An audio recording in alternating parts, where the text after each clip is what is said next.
Hi dear students and welcome to my tutorial. In our today's tutorial we'll be learning about the NIOS English for secondary, which is the code 202 chapter number 4, named as Tall Trees. So basically Tall Trees is talking about only the poem, and we will go to the poem in here. So the poems are: tall trees with their feet in the earth and their heads in the sky, the tall trees watch the clouds go by.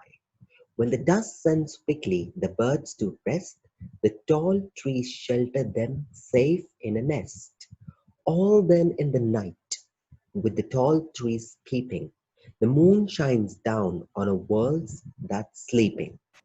So basically, Tall Trees is the other poem which actually deals with something that talks to you about how.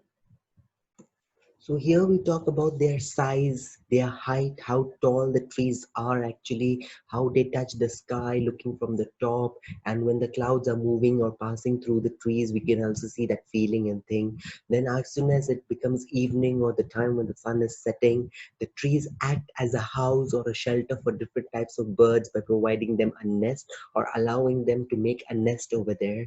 Okay, in the night, the trees are so tall that they peep around the whole world and see, and at the same time the moon is shining, so there's a nice trees with lots of moon and with lots of trees right here and there in a dark sky, and the moon's light dwelling or shining over it, and the whole world is sleeping. So this is the way like how the trees are looking at us, taking care of us.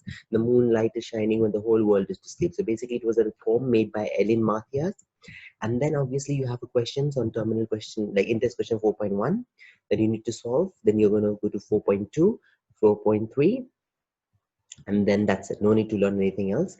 And the terminal questions, if you want, you can just solve it out just for an extra practice. There's no grammatical parts in here.